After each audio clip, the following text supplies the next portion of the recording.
मार्गशीर्ष मास के शुक्ल पक्ष की एकादशी को मोक्षदा एकादशी, मौन एकादशी, गीता जयंती के नाम से जाना जाता है। पर एकादशी तिथि का आरंभ 22 दिसंबर 2023 शुक्रवार की सुबह 8:17 से हो जाएगा, जो कि 23 दिसंबर 2023 शनिवार की सुबह 7:12 पर एकादशी तिथि समाप्त हो जाएगी। सूर्योदय व्यापिनी द्वादशी युक्त शुद्ध हरिवासर मोक्षदा एकादशी एवं गीता जयंती का महापर्व 23 दिसंबर 2023 शनिवार के दिन ही मनाया जाएगा तथा इसी दिन सभी भक्तजनों एवं माताओं बहनों को एकादशी का व्रत रखना है। और इस एकादशी व्रत का पारना यानी व्रत खोलने का जो समय रहेगा वह 24 दिसंबर 2023 रविवार की सुबह 7:26 से लेकर के 8:26 के बीच में आपको कर लेना चाहिए। अगले दिन कोई और व्रत हो जैसे प्रदोष का व्रत या रविवार का व्रत, तो ऐसे में आपको फल या फलहारी वस्तु से ही आपको व्रत का पालना करना चाहिए। भक्तजनों, माताओं, बहनों, सादर जय श्री कृष्ण। हमारे YouTube चैनल में आप सभी का बहुत बहुत स्वागत है। सबसे पहले आपको और आपके पूरे परिवार को मोक्षदा एकादशी एवं गीता जयंती की बहुत बहुत शुभकामनाएं एवं बधाइयाँ। भगवान श्री लक्ष्मी नारायण जी का भरपूर आशीर्वाद आप सभी के जीवन पर निरंतर बना रहे। इसी प्रकार आप सभी सदैव स्वस्थ रहें, व्यस्त रहे, मस्त रहे और निरंतर उन्नति तथा प्रगति को प्राप्त करते रहें। विष्णु एकादशी गीता तुलसी विप्रदे नमः, असारे दुर्ग संसारे षटपदी मुक्तिदायिनी। अर्थात भगवान श्री हरि विष्णु जी का पूजन करना, एकादशी का व्रत रखना, गीता जी का पाठ करना, तुलसी माता का पूजन एवं दर्शन करना, ब्राह्मण देवताओं की सेवा करना, दान करना, उनको भोजन करवाना, गौ माता की रक्षा एवं सेवा करना, यह 6 कार्य इस कठिन संसार सागर को पार करने हेतु मुक्तिदायक बताए गए हैं। एकादशी का जो व्रत है वह सभी व्रतों में महत्वपूर्ण व्रत माना जाता है। जितने भी संसार में सनातन धर्म में व्रत होते हैं उनमें सबसे बड़ा यदि कोई व्रत है तो वह एकादशी का व्रत है। एकादशी व्रत के विषय में हमारे शास्त्रों में कुछ निर्णय बताए गए हैं। विष्णु पंचक के जो नियम हैं उनका पालन सभी को करना चाहिए। एकादशी 2 प्रकार की होती है। पहला प्रकार होता है संपूर्ण और दूसरा प्रकार होता है विद्या। जिस तिथि में केवल एकादशी ही होती है, अन्य किसी तिथि का मिश्रण नहीं होता है, उसे संपूर्ण एकादशी कहते हैं। विद्या एकादशी 2 प्रकार की होती है, पूर्व विद्या और पराविद्या। पूर्व विद्या का अर्थ होता है 10वीं मिश्रित एकादशी को पूर्व विद्या एकादशी कहते हैं। यदि एकादशी के दिन सूर्योदय के समय 1:36 में यदि 10वीं का नाम मात्र भी अंश रह गया है तो ऐसी एकादशी पूर्व विद्या दोष से दोष युक्त होने के कारण मानी गई है, यानी कि वर्जित मानी गई है। यह एकादशी दैत्यों का बल बढ़ाने वाली एकादशी है तथा पुण्यों का नाश करने वाली एकादशी है। पद्म पुराण में लिखा हुआ है 10वीं मिश्रित एकादशी दैत्यों का बल बढ़ाने वाली एकादशी है, इसमें कोई संदेह नहीं है।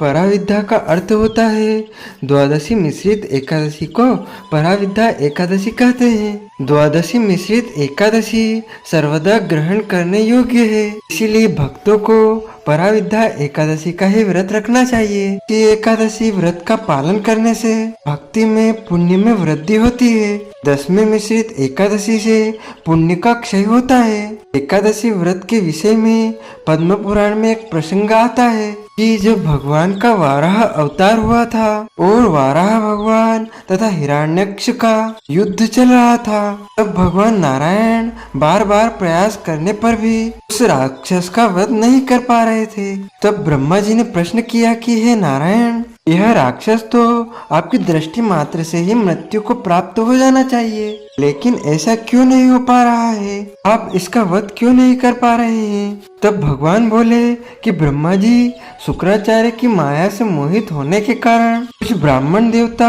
10वीं मिश्रित एकादशी का व्रत कर रहे हैं और अपने यजमानों से भी करवा रहे हैं, क्योंकि 10वीं के दिन दैत्यों की उत्पत्ति हुई थी और एकादशी के दिन देवताओं की उत्पत्ति हुई थी। इसीलिए 10वीं मिश्रित एकादशी का व्रत करने से दैत्यों का बल बढ़ता है और द्वादशी युक्त एकादशी का व्रत करने से देवताओं का बल बढ़ता है। ब्राह्मणों के 10वां विद्या एकादशी का व्रत करने से इस राक्षस का बल बढ़ रहा है और यह मृत्यु को प्राप्त नहीं हो पा रहा है। जो मनुष्य 10वीं युक्त एकादशी का व्रत करते हैं उसके अंदर आसुरी शक्ति की वृद्धि होती है। कलयुग में सभी लोग मोहित होकर के 10वीं विद्या एकादशी का व्रत करेंगे। इसीलिए देश में, दुनिया में, इस संसार में अशांति बनी रहेगी। जब सीता माता को लक्ष्मण जी वाल्मीकि आश्रम में छोड़कर आए थे, तब सीता जी ने ऋषि वाल्मीकि से एक ही प्रश्न किया कि हे ऋषिवर, मैंने अपने जीवन में या पूर्व जन्म में कभी भी कोई पाप नहीं किया है। सदैव मैं पतिव्रता रही, पति की सेवा की, फिर भी मेरे जीवन में इतने सारे कष्ट व संकट क्यों आए? तब वाल्मीकि जी ने सीता माता को जवाब दिया, आपने कभी अपने पूर्व जन्म में 10वीं विद्या एकादशी का व्रत किया था और उस दिन आपने व्रत के सभी नियमों का पालन करते हुए एकादशी व्रत का पूजन अर्चन किया था। ऐसा करने से आपके पुण्य नहीं, आपके पापों की वृद्धि हुई है। उसी का यह कारण है कि आपको अपने जीवन काल में बहुत सारे कष्टों को सहन करना पड़ा। पुराणों में लिखा हुआ है कि 10वीं विद्या एकादशी का व्रत करने से धन व पुत्र का विनाश होता है। एकादशी 10वीं विद्या अशुद्ध मानी गई है, आसुरी शक्ति को बढ़ाने वाली है। इसीलिए इस दिन एकादशी का व्रत कदापि शास्त्र सम्मत नहीं है। पुराणों में स्पष्ट मत मिलता है कि अगर 10वीं मिश्रित एकादशी हो, दूसरे दिन सूर्य अस्त यानी कि सूर्य उदय होने से पहले ही एकादशी तिथि समाप्त हो जाए, तो भी आपको अगले दिन यानी द्वादशी के दिन ही एकादशी व्रत करके त्रयोदशी के दिन ही एकादशी व्रत का पारण करना चाहिए। इसमें किसी प्रकार का कोई संशय नहीं है, क्योंकि अक्सर हम देखते हैं कि पंचांगों में 2 एकादशी बताई जाती है, तो हमेशा आपको पहली एकादशी का परित्याग करते हुए अगले दिन वाली जो शुद्ध एकादशी होती है, जिसमें द्वादशी का मिश्रण होता है, वही एकादशी आपको करना चाहिए। और सनातन परंपरा के अनुसार, वैष्णव परंपरा के अनुसार आपको द्वादशी युक्त ही एकादशी का व्रत करना चाहिए। पूरे वर्ष में 24 एकादशी आती है, लेकिन जिस वर्ष अधिक मास या पुरुषोत्तम मास आता है उस वर्ष 2 अधिक एकादशी यानी कुल मिलाकर उस वर्ष 26 एकादशी हो जाती है। प्रत्येक महीने में 2 बार एकादशी आती है, एक कृष्ण पक्ष में, दूसरी शुक्ल पक्ष में। दोनों ही एकादशियों का भिन्न भिन्न महत्व हमारे धर्म ग्रंथों तथा पुराणों में बताया गया है। एकादशी व्रत के संदर्भ में विशेष करके पद्म पुराण में एक संदर्भ है कि एकादशी का जो व्रत होता है वह भगवान श्री लक्ष्मी नारायण जी का परम प्रिय व्रत माना जाता है और एकादशी का व्रत करने से मनुष्य के कई जन्मों के पाप जो है जड़ से नष्ट हो जाते हैं तथा उनके पुण्यों का उदय होता है। जब मनुष्य के जन्म जन्मांतर के पाप नष्ट हो जाते हैं तभी उन्हें सांसारिक एवं भौतिक सुखों की प्राप्ति होती है। जो भक्तजन माताएं बहनें प्रत्येक एकादशी के दोनों ही एकादशियों का यानी एक महीने में 2 बार एकादशी आती है, दोनों ही एकादशी का व्रत करती है, उन्हें 10वीं से लेकर द्वादशी तिथि तक कुछ महत्वपूर्ण सामान्य नियमों का पालन अनिवार्य रूप से करना चाहिए। यदि नियम पालन करने में आप असमर्थ हो या किसी कारणवश आपातकालीन तिथि में विषय में आप इन नियमों का पालन नहीं कर पाते हैं, तो ऐसे में आपको प्रभु से हाथ जोड़ करके क्षमा याचना करनी चाहिए, क्योंकि भगवान तो कृपा निधान है, दया निधान है, दया के सागर है। इसीलिए आप उनसे क्षमा याचना करेंगे तो निश्चित ही आपको आशीर्वाद देंगे और आपको क्षमा प्रदान करेंगे। जो भक्तजन माताएं बहने एकादशी का व्रत करते हैं उन्हें 10वीं के दिन एक समय शुद्ध एवं सात्विक भोजन ग्रहण करना चाहिए तथा इस दिन चावल ना खाए, शहद ना खाए।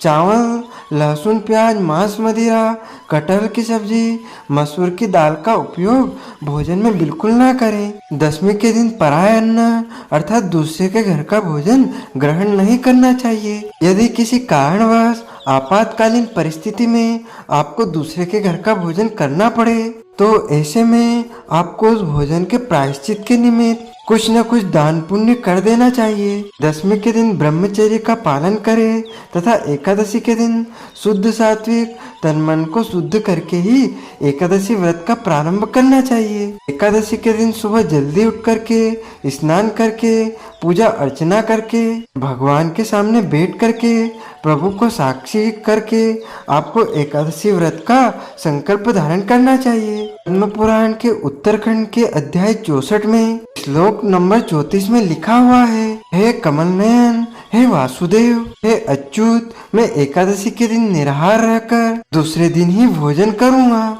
जो भक्तजन माताएं बहने एकादशी का व्रत करते हैं उनको संकल्प अवश्य धारण करना चाहिए। यदि आप निष्काम भाव से व्रत करते हैं, निष्काम का अर्थ होता है बिना किसी कामना के किए जाने वाले व्रत को निष्काम व्रत कहते हैं। यदि आप सकाम भाव से व्रत करते हैं यानी कोई कामना लेकर यदि आप व्रत करते हैं तो उसे सकाम व्रत कहा जाता है। दोनों ही परिस्थिति में आपको एकादशी व्रत का संकल्प अवश्य धारण करना चाहिए। एकादशी व्रत संकल्प धारण करने के लिए अपने घर के पूजा स्थल में भगवान के सामने एक आसन बिछा करके शुद्ध घी का दीपक जला करके तथा पूजन की थाली में रोली, चंदन, अक्षत के स्थान पर जव अथवा तिल का उपयोग आपको करना है। पीले पुष्प रखे, दक्षिणा रखे, एक सुपारी रखे, हाथ की मुद्रा को सामने करे और हाथ के मध्य भाग में जल रखे, सुपारी रखे, पीले पुष्प रखे,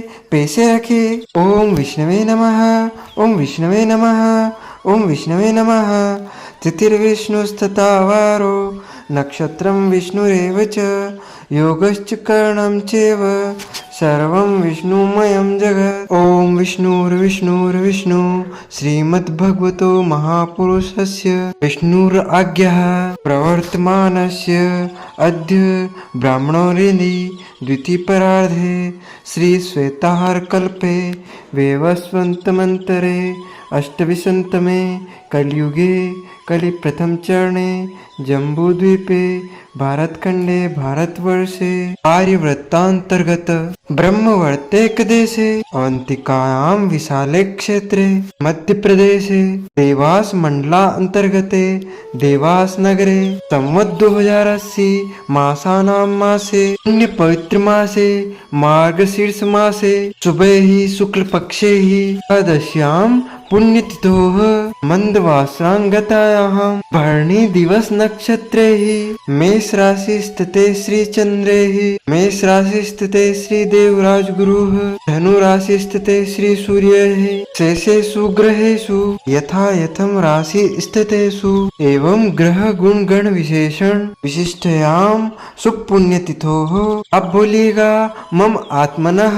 अब आप अपने नाम व गोत्र का उच्चारण करिएगा। यदि आपको अपना गोत्र याद नहीं है तो आप ब्रह्म गोत्र बोलकर भी अपने गोत्र का उच्चारण कर सकते हैं। मम सपरिवारस्य सकुटुम्बस्य जनानाम आयुः आरोग्यः ऐश्वर्य अभिवृद्ध्यर्थम आदिदैविक आदिभौतिक आध्यात्मिकः त्रिविधतापोपशमनार्थम वात पित्त कफजन दोष परिहारार्थम नवग्रह देवता प्रसन्नार्थम सर्व देवता प्रसन्नार्थम कुल देवता प्रसन्नार्थम भगवते श्री कृष्णचंद्र परमात्मने नमो नमः। श्री लक्ष्मी नारायण देवता प्रीत्यर्थम च पितृ देवता प्रीत्यर्थम च अद्य दिवसे मोक्ष एकादश्यां व्रत कर्माहम अहम करिष्ये। संकल्प प्रभु को समर्पित करने के बाद हाथ जोड़ करके प्रभु से निवेदन करें, भगवान से प्रार्थना करें कि हे भगवान, आज हम मोक्षदा एकादशी का व्रत धारण करने जा रहे हैं। आप हमें पूरी शक्ति एवं सामर्थ्य प्रदान करें कि पूरे विधि विधान से नियमों का पालन करते हुए आज हम एकादशी व्रत धारण करेंगे और इनमें किसी भी प्रकार की कोई गलती हो जाए त्रुटि हो जाए तो हमें अबोध बालक जान करके क्षमा प्रदान कर देना। इस प्रकार आपका एकादशी का व्रत आरंभ हो जाएगा। एकादशी के दिन सुबह सूर्य भगवान को अर्घ्य प्रदान करें, माता पिता को प्रणाम करें, तुलसी जी का पूजन करें, तुलसी जी के यहाँ दीपक लगाएं। कई लोग कहते हैं कि इस दिन तुलसी जी को जल नहीं देना चाहिए, यह दीपक नहीं लगाना चाहिए, यह पूजन नहीं करनी चाहिए। यह बिल्कुल गलत धारणा है। किसी भी शास्त्र में ऐसा कोई प्रमाण नहीं है कि तुलसी जी को प्यासा रखा जाए या उनकी पूजन न करें, बल्कि रविवार के दिन तुलसी जी का स्पर्श करना वर्जित माना गया है। आप चाहें तो जल प्रदान कर सकते हैं, पूजन भी दूर से कर सकते हैं। तो यदि आप एकादशी का व्रत कर रहे हैं तो आप तुलसी जी से आज्ञा लेकर के तुलसी जी के पत्ते तोड़ सकते हैं, कोई दोष नहीं लगेगा।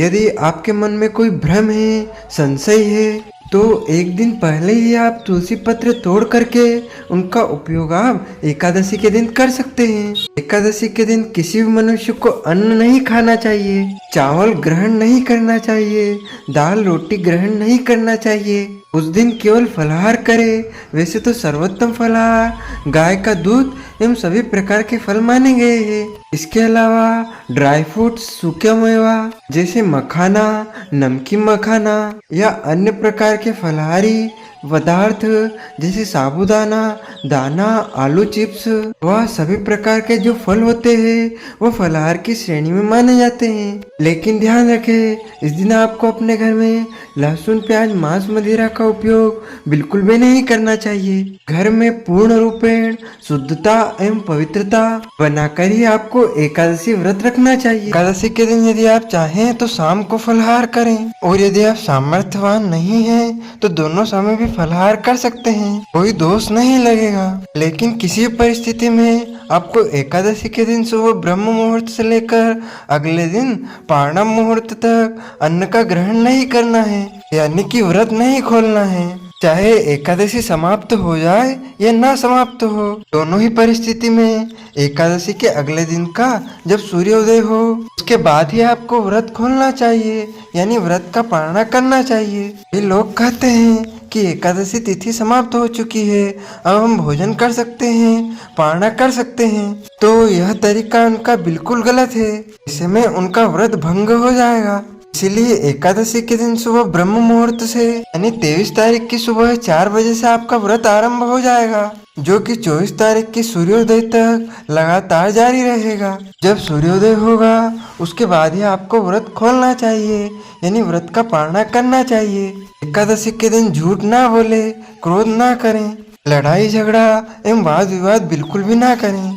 ब्रह्मचर्य व्रत का पालन करना चाहिए। दिन में सोना नहीं चाहिए। दिवा निंद्रा पुण्य नाशिनी, ऐसा कहा गया है कि दिन में सोने से पुण्य का नाश होता है। दाढ़ी कटिंग या शेविंग ना करें। किसी का भी अपमान या अनादर बिल्कुल भी ना करें। रात्रि में जागरण कर कीर्तन भजन करके ही आपको रात्रि व्यतीत करनी चाहिए। यदि किसी कारणवश आप पूरी रात नहीं जाग सकते हैं तो जितना संभव हो सके उतना जागरण आपको कर लेना चाहिए। यदि आप निराहार रहकर व्रत नहीं रख पाते हैं तो फलाहार करके व्रत धारण करें। एक समय फलाहार करके व्रत धारण नहीं कर सकते हैं तो 2 समय फलाहार कर लें। 2 समय फलाहार करके भी आपकी पूर्ति नहीं हो पाती है तो 3 समय भी फलाहार कर सकते हैं। लेकिन ध्यान रखें, किसी भी परिस्थिति में आपको एकादशी के दिन अन्न का सेवन नहीं करना चाहिए। इस दिन अगर आप बीमार है, रोगी है, आपको दवाई लेनी होती है तो आप फल या फलाहारी वस्तु खा करके दवाई ले सकते हैं। दवाई खाने का कोई दोष नहीं माना जाएगा। भक्तजन एकादशी का व्रत करते हैं, उन्हें एकादशी व्रत कथा अवश्य सुनना चाहिए। कथा हमेशा ब्राह्मण देवता के मुखारविंद से ही श्रवण करें और कथा सुनने के बाद ब्राह्मण देवता को यथाशक्ति दक्षिणा भी प्रदान करना चाहिए, क्योंकि ब्रह्म वाक्य जनार्दनम। जब आप ब्राह्मण के मुख से कथा का श्रवण करेंगे तो आपको साक्षात जनार्दन यानी कि नारायण के मुख से कथा श्रवण करने का पुण्य प्राप्त होगा। और एकादशी व्रत का पारणा शुभ मुहूर्त में अगले दिन ही करना चाहिए। इस बार मोक्षदा एकादशी 23 दिसंबर 2023 शनिवार के दिन है और इस व्रत का पारणा यानी व्रत खोलने का जो समय होता है उसे पारणा कहा जाता है। इस बार पारणा का जो समय रहेगा वह 24 दिसंबर 2023 रविवार की सुबह 7:26 से 8:26 के बीच में आपको पारणा कर लेना चाहिए यानी व्रत खोल देना चाहिए। हमारे सनातन हिंदू धर्म में मोक्ष को मनुष्य जीवन का लक्ष्य माना जाता है। आत्मा कर्म के अनुसार मनुष्य जीवन प्राप्त करती है। इसका मुख्य उद्देश्य सत्कर्म कर मोक्ष की प्राप्ति है। इसलिए मानव जीवन को अन्य 84 लाख योनियों में सबसे महत्वपूर्ण माना गया है। मोक्ष प्राप्त किए बिना मनुष्य को इस संसार में बार बार आना पड़ता है। पद्म पुराण में मोक्ष की चाह रखने वाले प्राणियों के लिए मोक्षदा एकादशी व्रत करने का आदेश दिया गया है। इस व्रत का उद्देश्य पितरों को मुक्ति दिलाना भी माना गया है। इससे मनुष्य के पूर्वजों को मोक्ष की प्राप्ति होती है। अगर आपके पितर अभी तक मोक्ष को प्राप्त नहीं कर पा रहे हैं, उनकी आत्मा भटक रही है, तो आपको मोक्षदा एकादशी का व्रत उनके नाम से उनके निमित्त अवश्य रखना चाहिए। आपके मृतक पूर्वज, माता पिता, दादा दादी या अन्य कोई भी जो व्यक्ति आपके परिवार में मृत्यु को प्राप्त हो चुका है, उसके निमित्त आपको मोक्षदा एकादशी का व्रत अवश्य रखना चाहिए। यदि आप उनके नाम से व्रत रखते हैं तो जब आपका व्रत आरंभ हो उस समय उनका नाम आपको मन में स्मरण अवश्य कर लेना चाहिए या संकल्प के दौरान उनका नाम अवश्य बोल लेना चाहिए। यदि उनका गोत्र याद है तो वह भी उच्चारण करे और गोत्र याद नहीं है तो ब्रह्म उच्चारण करें, क्योंकि संसार के जो रचनाकार है वह ब्रह्मा जी है। तो सभी मनुष्य का गोत्र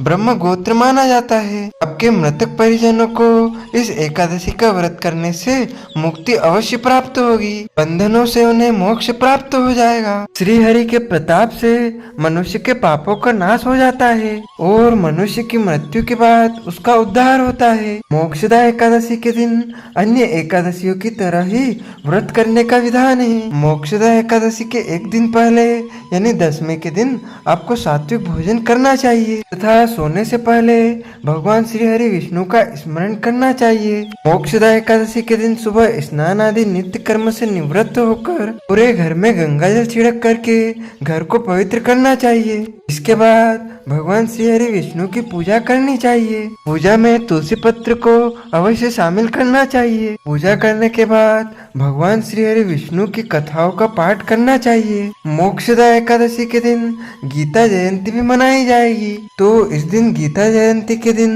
भगवान श्री हरि विष्णु के अवतार भगवान श्री हरि पुष्टि पुरुषोत्तम श्री कृष्ण का पूजन अर्चन कर गीता पाठ भी करना चाहिए। मोक्षदा एकादशी की रात्रि को भगवान श्री हरि का भजन कीर्तन करना चाहिए। द्वादशी के दिन पुनः ब्राह्मण भोजन करवाकर विष्णु भगवान की पूजा अर्चना कर ब्राह्मण को दक्षिणा प्रदान कर ही विदा करना चाहिए। अंत में परिवार के साथ बैठ करके व्रत को खोलना चाहिए या उपवास को खोलना चाहिए। मनुष्य को मोक्ष प्राप्ति के लिए सनातन धर्म में इस व्रत को बहुत अहम व मोक्षदायी माना गया है। इस व्रत के पुण्य प्रताप से मनुष्य के सभी पाप नष्ट हो जाते हैं और उसे जन्म मृत्यु के चक्र से मुक्ति प्राप्त होती है। मोक्षदा एकादशी बहुत ही विशेष एकादशी है। यही वह शुभ दिन था जब प्रभु ने कुरुक्षेत्र के युद्ध क्षेत्र में भगवान श्री कृष्ण ने अर्जुन को श्रीमद् भागवत गीता का उपदेश दिया था। जो कोई भी इस दिन किसी योग्य व्यक्ति को भागवत गीता दान में देता है वह भगवान श्री कृष्ण द्वारा भरपूर आशीर्वाद प्राप्त करता है। इसलिए इस दिन आपको एकादशी के अवसर पर गीता जी का पाठ भी करना है, गीता जी का दान भी करना है। और यदि पाठ नहीं कर सकते हैं, दान नहीं कर सकते हैं, तो ब्राह्मण देवताओं को श्रीमद् भागवत गीता की पुस्तक के निमित्त आपको नगद धनराशि प्रदान कर देना चाहिए। संभव हो तो इस दिन गीता जी रख करके उनका पूजन अर्चन भी आपको करना चाहिए। गीता जयंती के दिन सामूहिक गीता पाठ का भी आयोजन आप अपने घर, अपने परिवार, अपने मंदिर में करवा सकते हैं। उससे आपके पितरों को परम शांति प्राप्त होगी। श्रीमद् भगवत गीता में 18 अध्याय है। संस्कृत व हिंदी हिंदी व अन्य भाषाओं में गीता जयंती की पुस्तक पूजा पाठ की दुकानों पर उपलब्ध हो जाती है। वैसे सर्वोत्तम जो प्रकाशन है वह गीता प्रेस गोरखपुर का है, और गीता प्रेस गोरखपुर की पुस्तक ला करके आप अपने घर में पूजन अर्चन करें और गीता पाठ अवश्य करें, तो निश्चय ही आपको परम पद की प्राप्ति होगी और भगवान श्री कृष्ण का भरपूर आशीर्वाद प्राप्त होगा। अब हम आप सभी को मोक्षदा एकादशी की दिव्य ज्ञानमय कथा सुनाने जा रहे हैं। इस कथा को अंत तक सुनिएगा और सुनने के बाद अधिक से अधिक लोगों को शेयर भी कर दीजिएगा। बोलिए श्री लक्ष्मी नारायण भगवान की जय, श्री वृंदावन बिहारी लाल की जय, श्री गिरिराज धरण की जय। गुरुर् ब्रह्मा गुरुर्विष्णु गुरुर्देवो महेश्वरः, गुरु साक्षात् परब्रह्म तस्मै श्री गुरुवे नमः। श्री अखंड मंडलाकारं व्याप्तनेन चराचरं तत्पदं दर्शितं येन तस्मै श्री गुरुवे नमः। कृष्णाय वासुदेवाय हरे परमात्मने प्रणतः क्लेशनाशाय गोविंदाय नमो नमः। वसुदेव सुतं देवं कंसचाणूरमर्दनं देवकी परमानंदनं कृष्णं वंदे जगद्गुरुं। सच्चिदानंदरूपाय विश्वोत्पत्त्यादिहेतवे तापत्रविनाशाय श्रीकृष्णाय वयं नमः। जय जय श्री राधारमण, जय जय नवल किशोर, जय गोपी चित चोर प्रभु, जय जय माखन चोर। मात मेरी श्री राधिका, पिता मेरे घनश्याम, इन दोनों के चरणन में मेरा बारंबार प्रणाम, मेरा बारंबार प्रणाम। मोहिनी मूरत श्याम की वो मन रही समाय, जो मेहंदी के पात में लाली रही समाय। धन यौवन एक दिन उड़ जाएंगे जैसे उड़े कपूर, मन मूरख तू राम भज क्यों चाटे जगधूर। हम कृष्ण तो एक है अंतर नहीं निमेष, उनके नयन गंभीर है उनके चपल विशेष। बोले श्री कृष्ण चंद्र भगवान की जय, श्री गिरिराज धरण की जय, श्री बाल कृष्ण लाल की जय, श्री श्याम सुंदर यमुने महारानी की जय, जगत गुरु श्री वल्लभाधीश की जय, श्री गोसाई जी परम दयाल की जय, श्री गुरुदेव की जय, लाडले लाल की जय, आज के आनंद की जय। एक समय की बात है, सोनकादिक 88,000 ऋषि नैमिषारण्य वन में बैठे हुए हैं। आज सूर्य महाराज उन्हें अनेकों अनेक पुराणों की कथा निरंतर सुना रहे हैं। ऋषियों में से एक ऋषि ने सूर्य महाराज से प्रश्न किया कि हे ऋषिवर, आज हम आपके श्री मुखारविंद से मोक्षदा एकादशी की दिव्य और ज्ञानमय कथा सुनना चाहते हैं। तब सूर्य महाराज कहते हैं कि यही प्रश्न एक बार राजा युधिष्ठिर ने भगवान श्री कृष्ण को प्रणाम कर उनसे पूछा था। तब भगवान श्री कृष्ण ने कहा कि हे राजन, एक समय की बात है कि गोकुल नाम के नगर में वेखानस नामक राजा राज्य करता था। उसके राज्य में चारों वेदों के ज्ञाता ब्राह्मण रहते थे। वह राजा अपनी प्रजा का पुत्रवत पालन करता था। एक बार रात्रि में राजा ने एक स्वप्न देखा कि उसके पिता नरक में हैं। उसे बड़ा आश्चर्य हुआ। प्रातः वह विद्वान ब्राह्मणों के पास गया और अपना स्वप्न सुनाया। कहा, मैंने अपने पिता को नरक में कष्ट उठाते देखा है। उन्होंने मुझसे कहा कि ये पुत्र, मैं नरक में पड़ा हूँ, यहाँ से तुम मुझे मुक्त कराओ। जब से मैंने ये वचन सुने हैं तब से मैं बहुत बेचैन हूँ। चित्त में बड़ी अशांति हो रही है। मुझे इस राज्य, धन, पुत्र, स्त्री, हाथी, घोड़े आदि में कुछ भी सुख प्रतीत नहीं होता। क्या करूं? राजा ने कहा, हे ब्राह्मण देवताओं, इस दुख के कारण मेरा सारा शरीर जल रहा है।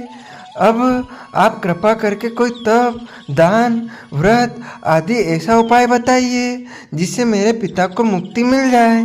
उस पुत्र का जीवन व्यर्थ है जो अपने माता पिता का उद्धार ना कर सके। एक उत्तम पुत्र जो अपने माता पिता तथा पूर्वजों का उद्धार करता है वह 1000 मूर्ख पुत्रों से अच्छा है। जैसे एक चंद्रमा सारे जगत में प्रकाश कर देता है, परंतु हजारों तारे नहीं कर सकते। ब्राह्मणों ने कहा, हे राजन, यहाँ पास ही भूत भविष्य वर्तमान के ज्ञाता पर्वत ऋषि का आश्रम है, आपकी समस्या का हल वे जरूर करेंगी। ऐसा सुनकर राजा मुनि के आश्रम पर गया। उस आश्रम में अनेक शांतचित्त योगी और मुनि तपस्या कर रहे थे। उसी जगह पर्वत मुनि बैठे थे। राजा ने मुनि को साष्टांग दंडवत किया। मुनि ने राजा से सांगोपांग कुशल पूछी। राजा ने कहा कि महाराज, आपकी कृपा से मेरे राज्य में सब कुशल है, लेकिन आकाशमात मेरे चित्त में अत्यंत अशांति होने लगी है। ऐसा सुनकर पर्वत मुनि ने आंखें बंद की और भूत विचारने लगे। फिर बोले, हे राजन, मैंने योग बल से तुम्हारे पिता के कुकर्म को जान लिया है। उन्होंने पूर्व जन्म में कामातुर होकर एक पत्नी को रति दी, किंतु सोच के कहने पर दूसरी पत्नी को ऋतुदान मांगने पर भी नहीं दिया। उसी पाप कर्म के कारण तुम्हारे पिता को नरक में जाना पड़ा। तब राजा ने कहा, इसका कोई उपाय बताइए। मुनि बोले, हे राजन, आप मार्गशीर्ष एकादशी का उपवास करें और उस उपवास के पुण्य को अपने पिता को संकल्प कर दे। इसके प्रभाव से आपके पिता की अवश्य नरक से मुक्ति होगी। मुनि के ऐसे वचन सुनकर राजा महल में आया और मुनि के कहे अनुसार कुटुंब सहित मोक्षदा एकादशी का व्रत किया। इसके उपवास का पुण्य उसने पिता को अर्पण कर दिया। इसके प्रभाव से उसके पिता को मुक्ति मिल गई और स्वर्ग में जाते हुए वे पुत्र से कहने लगे, हे पुत्र, तेरा कल्याण हो। यह कहकर स्वर्ग चले गए। राजा द्वारा एकादशी का व्रत रखने से उसके पिता के पापों का क्षय हुआ और उन्हें मोक्ष की प्राप्ति हुई। इसी कारण इस एकादशी को मोक्षदा एकादशी कहा गया है, क्योंकि इस दिन भगवान श्री कृष्ण ने अर्जुन को गीता जी का उपदेश भी इसी दिन दिया था। इसीलिए यह एकादशी और भी अधिक शुभ फलदायी हो गई है। इसीलिए इस एकादशी का व्रत प्रत्येक मनुष्य को करना चाहिए, चाहे वह किसी भी धर्म का हो, किसी भी पंथ का हो, किसी भी संप्रदाय का हो। सभी को मोक्षदा एकादशी का व्रत पूरे विधि विधान से करना चाहिए, या फिर बिना विधि के भी वह व्रत करेंगे तो भी उनको संपूर्ण पुण्य प्राप्त होगा। बोले लक्ष्मी नारायण भगवान की जय। अच्युतम केशवम राम नारायणम श्री कृष्ण दामोदरम वासुदेवम भजे। श्रीधरम माधवम गोपिका वल्लभम श्री जानकी नायकम श्री रामचंद्रम भजे। जानकी मनोहरम सर्वलोकनायकम श्री शंकरादिसेवितम पुण्य नाम कीर्तनम। श्री राम राम राम राम राम नाम तायकम। रामा कृष्ण वासुदेवा भक्ति मुक्तिदायकम। राम कृष्ण वासुदेव भक्ति मुक्तिदायकम। श्री कृष्ण गोविंद हरे मुरारी हे नाथ नारायण वासुदेवा। श्री कृष्ण गोविंद हरे मुरारी हे नाथ नारायण वासुदेवा। हे नाथ नारायण वासुदेवा, हे नाथ नारायण वासुदेवा। श्री कृष्ण गोविंद हरे मुरारी हे नाथ नारायण वासुदेवा। हरे राम राम राम हरे हरे। हरे कृष्णा कृष्णा कृष्णा हरे हरे। हरे राम राम राम हरे हरे। हरे कृष्णा कृष्णा कृष्णा हरे हरे। बोलिए श्री लक्ष्मी नारायण भगवान की जय। श्री वृंदावन बिहारी लाल की जय। भक्तजनों, माता बहनों, हमारे इस ज्ञानवर्धक वीडियो को अधिक से अधिक शेयर कीजिएगा, लाइक कीजिएगा तथा कमेंट में प्रभु का नाम अवश्य लीजिएगा। तथा इसी प्रकार ज्ञानवर्धक वीडियो तथा कथा सुनने के लिए हमारे चैनल को सब्सक्राइब अवश्य कर लीजिएगा। आपको और आपके पूरे परिवार को सादर जय श्री कृष्ण, सादर धन्यवाद।